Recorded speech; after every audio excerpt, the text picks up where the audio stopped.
Our young people go and what their activities are and what they do. And for this young person, it's okay. And for this one, it's a real temptation to go from here, to join hands with the world, to drift off into sin. What Jesus is calling us, therefore, to do is to exercise a certain measure of spiritual discernment concerning our own weaknesses.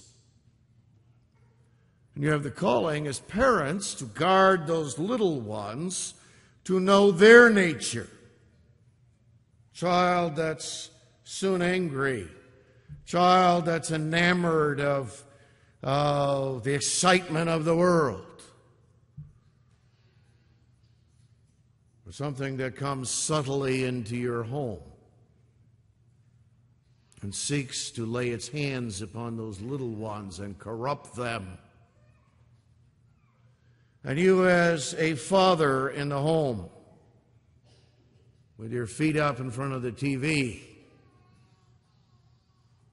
can, without really thinking about it, be polluting your mind and those little ones who are crawling around on the floor.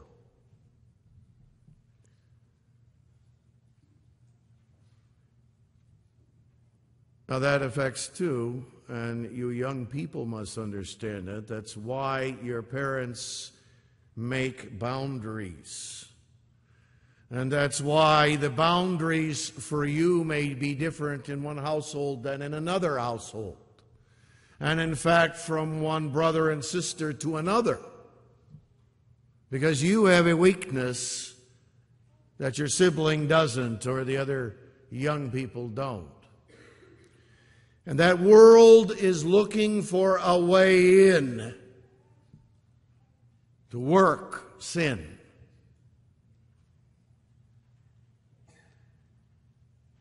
And Jesus' admonition, therefore, is a rather straightforward one. If your eye offend you, cause you to sin, scandalizes you, so that it fills your mind with all kinds of uncleanness and corruption, or hatred or anger, or gives you occasion to sins against the ninth commandment of slander and backbiting, then pluck it out. Cut it off.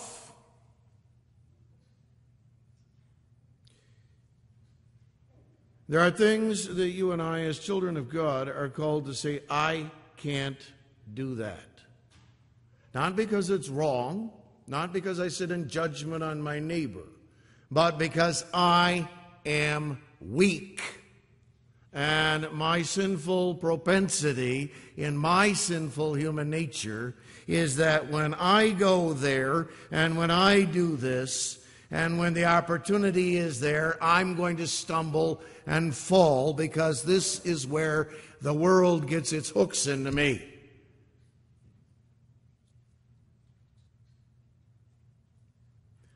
And Jesus would guard us and our children here.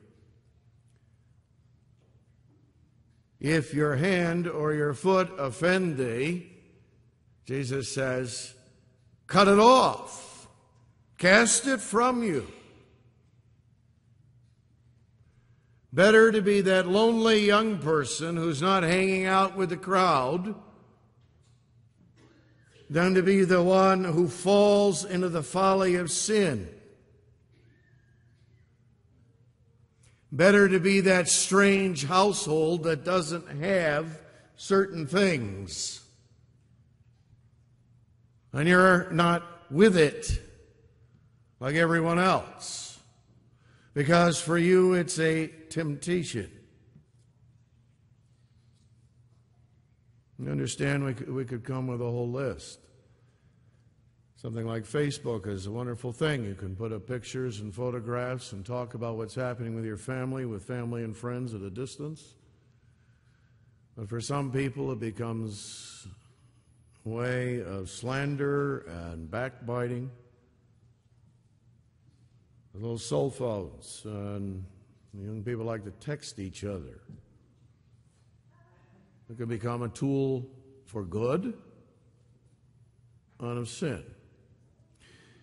A computer is a wonderful thing. You can learn all about the whole world in a way that's appropriate to a child of God. And every vile thing under the sun is there. And if you have one and you cannot deal with it because your eye leads you into offense, then you say, I cannot be involved in this. Cut it off. Move the computer out into a public place if you have to. Stay away from Facebook. You don't need a cell phone. And the list could go on.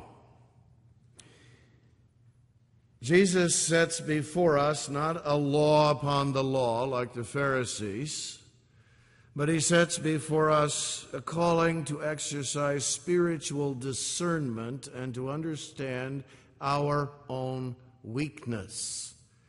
And you young people must needs, in that principle, honor thy father and mother. Hearken to the voice of your parents in their wisdom to guard you from your own weakness.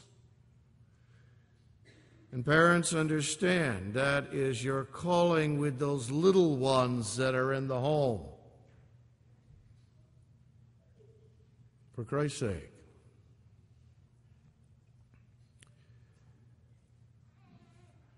That's hard. First of all, because you're, and my sinful human nature is such, we don't want to be honest about our weakness, do we? Our young people always like to say, we can handle it, but that doesn't really change when you get into your 40s, 50s, and 60s. Now we're older, we know better, we can handle it. If it is for you sin, don't go there. If you're a young mother and you have a limited income, surfing online all the beautiful things that you can buy. You don't have all the shopping malls and other stuff that you have in the cities, but you can go online and do the same thing. If that works covetousness and discontent with your husband, don't go there. Get rid of it. You don't need to know all the latest fashions, fads, gimmicks, and gadgets. There's nothing wrong with them. The problem's you, the sinner, and the weakness of your flesh and mine. Thy right hand offend thee, cut it off. Thy foot offend thee, cut it off. Better, says Jesus, to enter into life, halt or maimed, than having 2 hands or 2 feet to be cast into everlasting fire. Better to go into heavenly glory with 1 eye than with 2 to be cast into everlasting fire. And you put that in the context of the following admonition: despise not one of these little ones. Guard them. We're in the world. We are not of it. And they are weak. And they know not yet their right hand from their left. What are you teaching them? It's in the light of that, beloved, that Jesus gives us also an incentive here. It might seem like a negative one at first glance, but what he is doing is he's describing that world as it walks and develops in sin, and as it works offense and brings down upon it the woe of God's final wrath and judgment, which is everlasting destruction in hell. The wicked do go with both hands and both eyes into destruction. They live for this world. They fill up the cup and measure of iniquity. They run to their destruction. And the way to them is broad and it is easy.